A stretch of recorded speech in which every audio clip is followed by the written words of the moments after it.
जी नमस्कार, स्वागत है आप सभी का ऑक्सफोर्ड के यूट्यूब चैनल पर।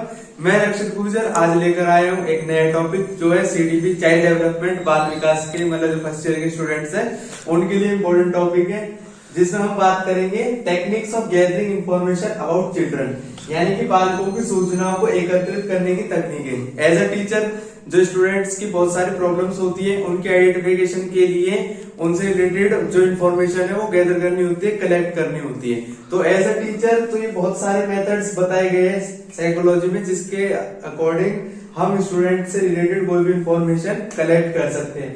तो इस वीडियो में हम इन्हीं टेक्निक्स के बारे में बात करेंगे। तो सबसे पहले जो टेक्निक है वो है प्राकृतिक अवलोकन यानी नेचुरलिस्टिक ऑब्जर्वेशंस, एंड देन साक्षात्कार यानी इंटरव्यूज। उसके बाद है प्रतिबिंबित या चिंतनशील पत्रिकाएं यानी कि reflective journals and diary writing. ठीक है, उसके बाद है व्यक्तिगत अध्ययन, छात्र की रूपरेखा, केस स्टडी, स्टूडेंट्स प्रोफाइल। तो ये बहुत सारी टेक्निक्स होती है, किसी भी स्टूडेंट से रिलेटेड कोई भी इंफॉर्मेशन अगर कलेक्ट करनी होती है तो इनमें से किसी एक मेथड को टेक्निक को यूज करके उससे रिलेटेड इंफॉर्मेशन निकाल सकते हैं या पता कर सकते हैं। तो आइए शुरुआत करते हैं। तो टेक्निक्स क्या है इसकी? तो सबसे पहले टेक्निक जो है वो है नेचुरलिस्टिक ऑब्जर्वेशन यानी कि प्राकृतिक अवलोकन। अच्छा, तो जो अवलोकन करता होता है तो इसमें दो जो इम्पोर्टेंट टर्म्स है वो याद करनी चाहिए आपको। सबसे पहले एक होता है इसमें विषयी यानी कि सब्जेक्ट, दूसरा होता है अवलोकन करता है यानी कि ऑब्जर्वर। तो इन दो के बीच में ही सारी टेक्निक्स जो होती है वो कलेक्ट की जाती है। ठीक है, जो विषयी होता है यानी कि जो सब्जेक्ट होता है वो तो वो पर्सन होता है जिसके बारे में इंफॉर्मेशन कलेक्ट की जाती है। एंड देन जो अवलोकन करता होता है यानी कि जो ऑब्जर्वर होता है वो ऑब्जर्व करने वाला यानी कि रिसर्च करने वाला, इंफॉर्मेशन कलेक्ट करने वाला पर्सन होता है। अगर इसका एग्जांपल दूं मैं सिंपल लैंग्वेज में, तो जो विषय होता है यानी कि जो सब्जेक्ट होता है वो स्टूडेंट होता है जिससे रिलेटेड इंफॉर्मेशन कलेक्ट करनी होती है। एंड देन जो अवलोकन करता होता है वो टीचर होता है। ठीक है, जो इंफॉर्मेशन को कलेक्ट करता है, जो डाटा कलेक्ट करता है, व्यवहार से रिलेटेड जो भी इंफॉर्मेशन है उनको गैदर करता है। ठीक है, अब इसका जो अर्थ है वो जान लेते हैं। तो जैसा कि प्राकृतिक अवलोकन है, इसके नाम से पता चलता है कि प्राकृतिक यानी कि नेचुरल और अवलोकन करना यानी कि ऑब्जर्व करना, यानी कि जो विषय होता है उससे संबंधित जो भी जानकारी होती है उनको उसके प्राकृतिक वातावरण में ही कलेक्ट कर लिया जाता है। यानी कि इसमें किसी प्रयोगशाला की जरूरत नहीं होती, बच्चे से कोई क्वेश्चन नहीं पूछा जाता। साक्षात्कार यानी इंटरव्यू से बिल्कुल डिफरेंट होता है। ऐसा नहीं है कि बच्चे से क्वेश्चन आंसर पूछता है टीचर कि आपको क्या अच्छा लगता है, क्या अच्छा नहीं लगता, आप कैसा बिहेव करते हैं किसी एक परिस्थिति में या कैसा बिहेव नहीं करते, ऐसा कुछ नहीं होता है। बिल्कुल नेचुरल एनवायरमेंट में विषय से रिलेटेड इंफॉर्मेशन कलेक्ट कर ली जाती है। कई बार जो सब्जेक्ट रहता है उसको पता भी नहीं रहता और उससे रिलेटेड इंफॉर्मेशन टीचर तक पहुंच भी जाती है। तो इसका अर्थ है विषय का प्राकृतिक वातावरण में अवलोकन किया जाता है और सूचना प्राप्त की जाती है। जैसा मैंने आपको भी समझाया है कि प्राकृतिक अवलोकन में जो सब्जेक्ट होता है उससे रिलेटेड इंफॉर्मेशन कलेक्ट कर ली जाती है उसके प्राकृतिक वातावरण में, यानी कि उसके प्राकृतिक पर्यावरण में कैसे वो बिहेव करता है। ऐसा होता है कई बार कि क्लास में बच्चा बहुत अटेंटिव रहता है, सुनता बहुत है और तो बाहर जाके वो कई बार ऐसा ही काम करता है। लेकिन कई बार ऐसा होता है कि बच्चा क्लास में ध्यान नहीं देता, तो टीचर उससे रिलेटेड जो प्रॉब्लम है उसको देखने के लिए उससे नेचुरल उसका वो करता है यानी ऑब्जर्व करता है उसको कि बच्चा ऐसा बिहेव क्यों कर रहा है, क्लास में अटेंटिव क्यों नहीं रहता है, तो उसके व्यवहार से रिलेटेड जो भी इंफॉर्मेशन है उसको कलेक्ट करता है। ठीक है, तो ये था प्राकृतिक अवलोकन। अब हम समझेंगे इसकी लाभ और इसकी सीमाएं क्या है। सो फ्रेंड्स, अब हम देखेंगे प्राकृतिक अवलोकन यानी कि नेचुरलिस्टिक ऑब्जर्वेशंस के लाभ, उनके एडवांटेजेस क्या होती है और सीमाएं क्या होती है यानी लिमिटेशंस क्या होती है। तो जैसा कि अभी हमने पढ़ा था, प्राकृतिक अवलोकन होता क्या है कि बच्चे के जो प्राकृतिक वातावरण में उससे रिलेटेड इंफॉर्मेशन कलेक्ट की जाती है। तो इससे लाभ क्या होता है कि एक तो वास्तविक परिणाम प्राप्त होते हैं, यानी कि जो भी रिजल्ट हमें मिलते हैं वो रियल होते हैं, उसमें किसी तरह की बाह्य हस्तक्षेप नहीं होता है। ठीक है, किसी भी चीज का। सेकेंड वन इज प्रयोगशाला की जरूरत नहीं होती। जब प्राकृतिक अवलोकन किया जाता है तो बच्चे के या विषय के प्राकृतिक वातावरण में किया जाता है, तो उसके लिए प्रयोगशाला की कोई जरूरत नहीं होती, ना ही कोई अलग से चेकलिस्ट या क्वेश्चनेयर की जरूरत पड़ती है, क्योंकि बच्चे का जो ऑब्जर्वेशन की जाती है तो वो उसके प्राकृतिक वातावरण में की जाती है।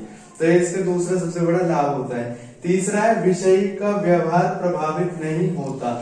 इसमें क्या होता है प्राकृतिक अवलोकन में कि जो विषय होता है यानी कि जिससे रिलेटेड इंफॉर्मेशन कलेक्ट करनी होती है उसके व्यवहार पर, बिहेवियर पर कोई इफेक्ट नहीं पड़ता। फॉर एग्जाम्पल अगर किसी का इंटरव्यू लिया जाता है यानी कि कोई अगर सब्जेक्ट है उसका अगर इंटरव्यू लेते हैं तो हो सकता है कि वो मनगढ़ंत उत्तर दे दे, जैसा उसको अच्छा लगता है वो बोलते मुझे ऐसा अच्छा लगता है, या बोलते मुझे ऐसा करना अच्छा नहीं लगता है, ठीक है। तो वो अपने मनगढ़ंत आंसर दे सकता है, बट अगर उसका प्राकृतिक वातावरण में ही ऑब्जर्व किया जाए उसको तो उससे रिलेटेड एकदम सटीक इंफॉर्मेशन, एकदम रियल इंफॉर्मेशन मिलती है प्राकृतिक अवलोकन से। तो वो अपने जो बिहेवियर है उसको बदल नहीं सकता, मतलब एक मैन मेड बिहेवियर होता है ना, जैसे कि जो सबको दिखाते हैं तो उसको नहीं कर सकता, उसको पता भी नहीं रहता, उसको ऑब्जर्वेशन हो जाता है। अनदर वन इज कृत्रिम व्यवहार संभव नहीं। जैसा मैंने अभी बताया कि बच्चे को पता नहीं रहता है कि उसका ऑब्जर्वेशन हो रहा है या उससे रिलेटेड इंफॉर्मेशन कलेक्ट हो रही है, तो वो अपना जो उसका नेचुरल व्यवहार रहता है, नेचुरल बिहेवियर रहता है उसमें परफॉर्म करता है। जैसे अगर प्लेग्राउंड में बच्चा है तो जैसा वो पहले करता था अपने यार दोस्तों के साथ तो वैसा ही बिहेव करेगा। तो वो कृत्रिम व्यवहार नहीं बना सकता, अपना बाह्य व्यवहार नहीं बना सकता, बिहेवियर जैसा उसका है वैसा ही रहेगा, ठीक है। तो एकदम करेक्ट इंफॉर्मेशन मिलती है इससे। समस्याओं का विस्तार से अध्ययन किया जा सकता है प्राकृतिक अवलोकन के द्वारा। जब नेचुरलिस्टिक ऑब्जर्वेशन की जाती है तो उस समस्याओं का बहुत गहराई से अध्ययन किया जा सकता है, क्योंकि जो ऑब्जर्वर होता है वो स्टूडेंट से यानी कि जो जिसके बारे में अध्ययन किया जाता है उससे रिलेटेड हर एक पक्ष से संबंधित जानकारी निकाल लेता है कि उसका मतलब बिहेवियर ऐसा क्यों है, तो बिहेवियर कब करता है ऐसा, वो रिकॉर्ड मेंटेन कर सकता है। ये था इसके लाभ यानी एडवांटेजेस। अब है इसकी सीमाएं यानी कुछ लिमिटेशंस होती है प्राकृतिक अवलोकन की, नेचुरलिस्टिक ऑब्जर्वेशन की। तो इसकी सबसे बड़ी सीमा क्या है, खर्चीली विधि है। क्यों है खर्चीली विधि? क्योंकि इसमें ज्यादा टाइम लगता है मतलब इंफॉर्मेशन कलेक्ट करने में as compared to other techniques. क्योंकि जब हम इसको नेचुरलिस्टिक ऑब्जर्वेशन से मतलब नेचुरलिस्टिक ऑब्जर्वेशन से जब इंफॉर्मेशन कलेक्ट करते हैं तो जो बच्चा होता है तो उसको मतलब ज्यादा टाइम देना पड़ता है, उसके व्यवहार को देखने के लिए ज्यादा टाइम देना पड़ता है, उसके बिहेवियर को। क्योंकि अगर हम इंटरव्यू को देखें तो इंटरव्यू में 10 क्वेश्चन या 20 क्वेश्चन होते हैं तो उससे उसकी इंफॉर्मेशन ली जाती है, बट इसमें ऐसा कुछ होता नहीं है। जैसा बच्चा बिहेव करता है अपने एनवायरमेंट में उससे रिलेटेड इंफॉर्मेशन सब रिकॉर्ड की जाती है, तो ज्यादा टाइम लगता है, ज्यादा एनर्जी लगती है, ज्यादा इसमें मनी लगता है। अनदर वन इज परिणाम विश्वसनीय नहीं होते। जो नेचुरलिस्टिक ऑब्जर्वेशन है कई बार ऐसा होता है कि जो इसके परिणाम है तो वो विश्वसनीय नहीं होते, ठीक है। नेक्स्ट इज व्यक्तिनिष्ठता का अभाव यानी कि ऑब्जेक्टिविटी का अभाव पाया जाता है। इसमें क्या होता है, इसमें जो ऑब्जर्वर होता है उसका भी खुद का इफेक्ट पड़ता है रिजल्ट्स के ऊपर।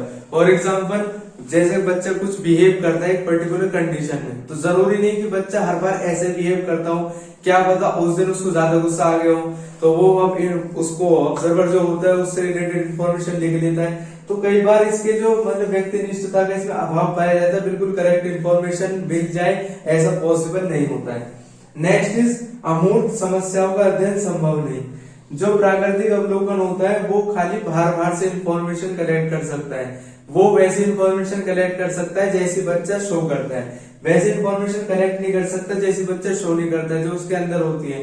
फॉर एग्जाम्पल वो कैसे सोचता है, किस तरह से उसकी विचार प्रक्रिया चलती है, तो उससे रिलेटेड इंफॉर्मेशन नहीं प्राप्त की जा सकती। खाली जैसा वो शो करता है, बिहेव करता है, उससे रिलेटेड इंफॉर्मेशन ही कलेक्ट की जा सकती है। नेक्स्ट इज निरीक्षण और रिकॉर्ड एक साथ संभव नहीं।